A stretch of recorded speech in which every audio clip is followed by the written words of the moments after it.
Oke, coba kita bayangin hidup di kota yang serba pintar. Dari dimulainya lampu jalan yang hidup otomatis ketika kamu lewat. Bahkan ada juga yang tong sampah memiliki sensor penuh yang mudah dapat memberitahu kita untuk mengangkut sampahnya tersebut. Ada juga transportasi lalu lintas yang efisien. Itu semua merupakan contoh dari smart city. Ini bukan khayalan, tapi juga visi global di mana ini sudah mulai diterapkan di belahan dunia. Di baliknya canggih kota-kota ini ada sebuah teknologi. Teknologi tersebut saling berkaitan yang dinamakan Big Data, AI, atau Artificial Intelligence, dan juga sistem transportasi cerdas. Ketiganya saling berhubung kuat agar menjadi suatu kota yang pintar, di mana terdapat bisa mengatur lalu lintas, polusi udara, hingga bisa membuat keputusan dengan cepat. Keren bukan? Oke, kita lanjutkan. Yang pertama itu update soal tentang bagaimana Smart City diterapin di berbagai belahan dunia, dimulai dari kota yang besar hingga kota kecil yang udah mulai go digital. Yang kedua itu tentang studi kasus. Nah, bagaimana kota-kota apa saja yang telah menerapkan Smart City ini. Yang ketiga itu tentang tantangan bagaimana Smart City ini diterapkan. Karena teknologi ini yang maju, pastinya ada tantangan yang akan muncul ketika menerapkan Smart City. Dan yang terakhir, tak kalah pentingnya itu tentang isu dan keamanan serta privasi. Karena Smart City ini mengumpulkan berbagai data, maka perlunya tingkatan untuk keamanan dalam mengelola data tersebut. Saya akan membahas tentang bagaimana perkembangan, keberhasilan, dan implementasi serta kekurangan dari Smart City atau tantangan yang dihadapi oleh negara yang ingin menggunakan Smart City ini. Yang saya akan menjelaskan beberapa ruang lingkupnya. Yang pertama itu analisis literatur digital seputar konsep dan implementasi yang dijelaskan. Lalu ada studi kasus nyata yang akan saya jelaskan. Lalu evaluasi tantangan dan peluang penerapan konsep Smart City khususnya di kawasan kota di Indonesia. Smart City yang penerapan sekarang ini bukan hanya berfokus kepada penerapan teknologi-teknologi yang keren saja, tapi telah bertransformasi, berubah menjadi bagaimana teknologi ini berkelanjutan, yang adanya beberapa pembaruan yang akhirnya bisa berefek kepada seluruh aspek masyarakat. Saya mengambil contoh itu kota Amsterdam, yang mana mereka mengelola smart waste management dan juga smart energy. Contoh smart waste management ini ketika mereka membuat sensor ke tempat-tempat sampah yang ada di kota, dan itu dimonitoring secara real time. Apa gunanya? Gunanya untuk membuat rute truk pengangkut sampah itu lebih baik, lebih cepat. Apa keuntungannya? Di dalam data seperti ini, mereka menghemat 30% biaya operasional, yang kalau telah menggunakan teknologi yang tanpa harus mengulang-ulang rute yang sama lagi, dan itu menjadi sebuah keuntungan. Yang kedua yaitu smart energy proyek Citizen. Amsterdam bekerja sama dengan kota-kota Uni Eropa dalam proyek yang bernama Citizen. Mereka mengembangkan yang namanya smart grid dan bangunan hemat energi. Untuk contoh spesifiknya, di distrik New West ada 10.000 rumah yang dipasangi oleh panel surya. Sistem pemanas listrik berbasis energi terbarukan dan pengatur konsumsi energi otomatis di rumah tangga. Warga bisa melihat konsumsi energi mereka melalui aplikasi dan menyesuaikan penggunaannya secara langsung untuk mematikan alat saat tarif sedang tidak ada. Misalnya seorang warga itu melihat konsumsi mereka itu segini, dan saat mereka ingin keluar rumah, otomatis tidak ada menggunakan listrik di rumah. Agar tidak membuang-buang energi, mereka bisa mengaksesnya untuk mengotak-atiknya langsung gitu. Dan smart grid juga itu memungkinkan rumah tangga itu menjual kembali kelebihan energi dari panel surya ke jaringan umum. Dampaknya itu konsumsi energi rumah tangga itu turun sampai 20 atau 25%. Emisi karbon itu bisa berkurang hingga 9.000 ton per tahun.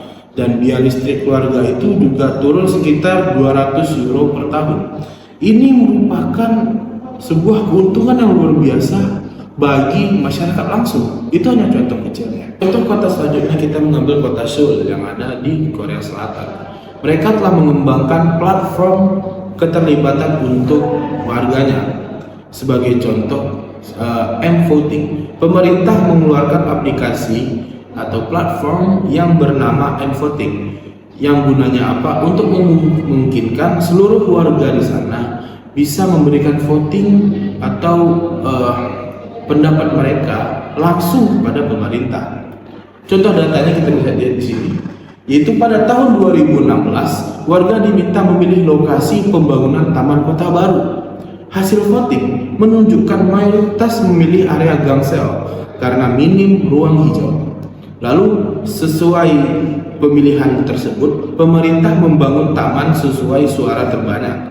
Hasilnya, taman digunakan oleh 3.000 pengunjung per minggu dan membuktikan indeks kepuasan publik meningkat 18%. Nah, ini membuktikan bahwa keterlibatan warga itu bukan hanya simbolis tapi berdampak langsung kepada kebijakan nyata. Dikarenakan itu juga, karena indeks kepuasan publik meningkat dan kepercayaan publik itu meningkat, yang itu membuat pemerintah itu lebih mudah untuk mengatur warganya. Bayangkan kalau misalnya warganya tidak percaya kepada pemerintah sama sekali. Di saat pemerintah membuat kebijakan baru, mereka bakal langsung berpikir apa buruknya karena indeks kepuasan dan kepercayaan terhadap pemerintah itu turun. Contoh ketiga, kita mengambil Singapura sebagai salah satu pionir dari kota pintar. Mereka mengembangkan yang namanya Virtual Singapore atau Digital Twin. Singapura itu menyertakan replika digital 3D dari seluruh kota, dan Virtual Singapore ini mengambil data real time dari lalu lintas, angin, suhu, bangunan, dan lain-lain. Apa contoh penggunaannya? Sebagai contoh, misalnya mereka akan membuat gedung baru di suatu tempat. Nah, mereka mensimulasikan secara digital dan melihat apa efek setelah bangunan itu dibangun. Apakah itu akan menghalangi aliran angin atau mungkin menambah panas di kawasan tertentu. Nah, dampaknya proses proyek pembangunan itu bisa disesuaikan sebelum dibangun agar tidak membuat efek buruk seperti panas atau segala macam. Nah, ini menghemat biaya pembuatan desain hingga mungkin saja 20%, serta membantu menciptakan kota yang lebih nyaman secara iklim. Lalu selanjutnya kita mengambil kota di Chicago. Mereka mengembangkan prediksi keamanan publik dengan AI. Chicago, mereka telah mengembangkan namanya SDSC atau Strategic Decision Support Centers, yang mereka menggabungkan data kejahatan, laporan warga, dan sensor-sensor kota dalam satu. Cara kerjanya, AI ini akan menganalisis sebuah pola kejahatan dan itu mengirimkan notifikasi kepada polisi. Misal ada sebuah potensi kejahatan kriminal pencurian misalnya. Nah, AI itu akan memberikan notifikasi kepada polisi setempat agar polisi itu bisa mengambil tindakan secara tepat dan strategis. Buktinya, pada tahun 2017, sistem ini telah berhasil menurunkan persentase kejahatan hingga 39% di distrik-distrik yang telah menerapkan AI itu dibanding distrik yang belum. Nah, ini bukan prediksi kosong, tapi data konkret, data asli yang bisa menyelamatkan warga yang di sana. Lalu contohnya, ada juga lagi tren-tren yang telah mengglobal seperti edge computing dan juga digital twin tadi. Nah, banyak kota yang telah memakai edge computing untuk mempercepat pengambilan keputusan. Seperti contoh di Barcelona menggunakan sensor lalu lintas untuk memproses data di lokasi tersebut. Hasilnya itu misalnya ada ambulan ingin pergi menjemput pasiennya. Nah, sistem ini akan membantu ambulan memilih rute tercepat yang tidak banyak titik-titik macet ataupun jalan-jalan yang jelek di situasi darurat. Dan contoh digital twin itu kita melihat di Shanghai lagi. Mereka hampir sama seperti Singapura, yaitu mereka merender atau membuat visualisasi kota secara 3D lengkap dengan data-datanya. Nah, selanjutnya itu ada di Indonesia, yaitu kota Bandung. Bandung telah mengembangkan yang namanya Bandung Command Center, sebuah ruang pusat kendali yang memantau laporan masyarakat melalui medsos dan juga aplikasi lapor. Contoh kasusnya, ada seorang warga yang mengupload foto kabel listrik yang menjuntai berbahaya di Twitter. Nah, kurang dari 24 jam setelah thread atau post itu diupload, laporan itu langsung ditindak dan kabelnya diperbaiki. Efeknya itu komunikasi masyarakat dan pemerintah itu lebih cepat, responsif dan juga transparan. Layanan ini telah menindaklanjuti ribuan laporan dalam hitungan hari. Sesuatu yang sebelumnya bisa memakan waktu berminggu-minggu, yang mungkin saja ingin melapor itu menyerukan siap surat-surat dan harus menunggu laporan dari manapun. Nah, ini bisa langsung ke instansi yang berhubungan dan langsung ditindak. Oke, selanjutnya saya akan membahas keberhasilan smart city yang telah terjadi di beberapa kota. Nah, mengimplementasikan smart city itu menggunakan big data, artificial intelligence dan juga sistem-sistem yang lain. Berikut saya akan menjelaskan beberapa contoh kota yang telah berhasil memanfaatkan teknologi dalam smart city. Yang pertama, saya akan mengambil kota Singapura lagi. Mereka membuat sistem traffic management yang baik yang mereka katakan dengan yang bernama GLIDE atau Green Link Determining. Nah, ini seperti AI yang menangkap beberapa data dalam sebuah lalu lintas di setiap jalan kota. Sebagai contoh, saat jam kerja atau jam sibuk, sistem akan mendetek beberapa ruas jalan yang terkena kemacetan. Nah, jawaban yang akan dikeluarkan atau hasil yang akan dikeluarkan dari proses pengambilan data tadi mengatakan bahwa salah satu ruas jalan itu akan dinamakan green light atau lampu hijaunya. Nah, ini membuat tingkat waktu perjalanan itu berkurang 20% untuk transportasi pribadi dan juga umum. Nah, ini bukan hanya solusi dari kemacetan biasa. Ini merupakan sebuah langkah yang baik ketika pengambilan keputusan itu lebih cepat tanpa harus menunggu waktu-waktu yang lama. Nah, selanjutnya kita akan mengambil kota Barcelona dengan sistem transportasi manajemen busnya yang baik. Nah, di Barcelona mereka menggunakan data analis untuk menangkap data dari traffic bus dan juga kartu transportasi yang dipegang oleh warganya. Nama kartunya atau aplikasinya itu adalah T-Mobility. Nah, sebagai contoh kasusnya, ketika sebuah bus mengalami kemacetan dan ada prediksi keterlambatan waktu, nah sistem itu akan mengirimkan notifikasi kepada handphone dari calon-calon penumpang yang menunggu di halte tujuan, akan mengatakan bahwa bus itu akan mengalami sedikit keterlambatan dan juga akan menggunakan rute alternatif supaya lebih cepat mencapai ke halte selanjutnya. Pada laporan di tahun 2020, penggunaan transportasi umum naik sebanyak 12% dan indeks tingkat kepuasan terhadap pemerintah itu naik sampai 85% karena kepastian waktu kedatangan dari bus ini. Lalu ada kota yang ketiga yaitu Chicago yang setelah saya sebutkan sebelumnya, yaitu sistem SDSG. Nah, sebagai contoh lagi, AI ini akan memprediksi di sebuah kawasan Englewood namanya. Berdasarkan pola-pola tersebut, ada tingkat kejahatan itu yang hanya ada di waktu malam hari saja. Hasilnya, itu wilayah tersebut itu mengalami penurunan kejahatan bersenjata sebanyak 39% dalam waktu 1 tahun setelah ditindaklanjuti. Nah, selanjutnya kota Amsterdam tadi yang telah saya sebutkan. Sebagai contoh baru, ada sebuah keluarga di New West menggunakan aplikasi untuk mengatur mesin cuci mereka agar hanya hidup saat tarif listrik sangat lagi murah berdasarkan data dari real time. Nah, hasilnya penghematan listrik sehingga 25% per bulan, dan kota itu secara keseluruhan itu bisa mengurangi beban jaringan listrik di saat lagi puncak pemakaiannya. Nah, yang terakhir ada Tallinn di Estonia. Mereka mengembangkan pelayanan publik digital menggunakan AI. Nah, contoh ini mereka menggunakan aplikasinya yang namanya e-residency.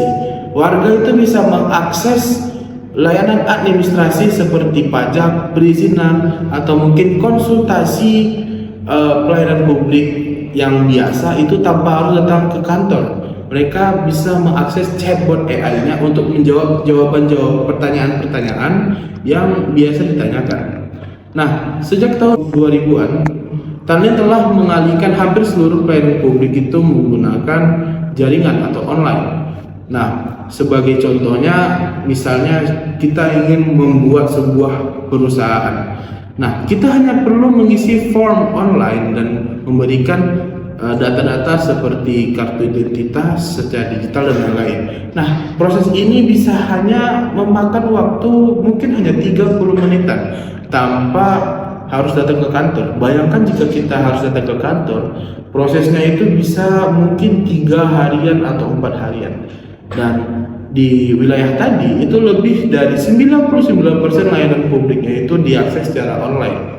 Gunaan itu berguna untuk mengurangi beban administrasi dan meningkatkan efisiensi di kepemerintahan tersebut. Terima kasih. Oke, kali ini kita akan membahas tentang tantangan implementasi Smart City. Mungkin penerapan Smart City ini bisa memiliki beberapa tantangan. Yang pertama itu tentang infrastruktur digital yang belum rata, seperti jaringan yang belum rata, perangkat yang masih belum mendukung, mungkin terutama di daerah pedesaan. Yang kedua ada ketidaksesuaian dengan sistem lama, karena banyak pemerintah yang menggunakan sistem lama dan mau masuk ke sistem baru itu agak sulit. Yang ketiga ada kendala biaya yang besar, karena pembangunan Smart City ini membutuhkan biaya yang sangat besar karena untuk membangun yang lebih bagus. Tapi di daerah-daerah masih kekurangan biaya. Yang keempat ada regulasi yang belum matang. Karena belum adanya standar dan regulasi yang jelas mengenai tata kelola data, keamanan cyber dan interoperabilitas sistem yang membuat banyak pihak yang ragu. Yang kelima, kesiapan SDM dan literasi digital. Kesediaan tenaga ahli yang belum siap, dan di sisi lain tingkat literasi masyarakat yang masih kurang. Yang keenam itu ada resistensi terhadap perubahan. Faktornya seperti birokrat dan budaya kerja masyarakat yang masih rendah. Mungkin selanjutnya kita akan bahas tentang studi kasus.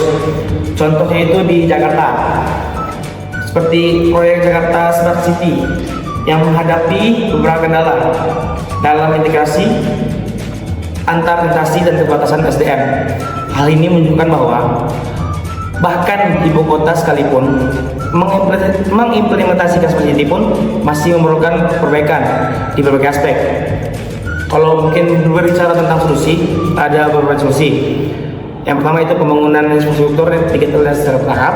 Yang kedua ada penyusunan regulasi yang lebih komprehensif. Yang ketiga ada peningkatan kapasitas SDM. Yang keempat ada sosialisasi tentang manfaatnya Smart City kepada masyarakat. Yang kelima atau yang terakhir yaitu tentang kolaborasi antara pemerintah, swasta, dan akademisi.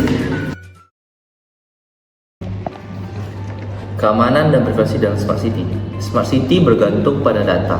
Ini menciptakan tantangan serius soal keamanan dan privasi. Berikut saya akan menyampaikan poin-poin penting dalam keamanan dan privasi dalam Smart City.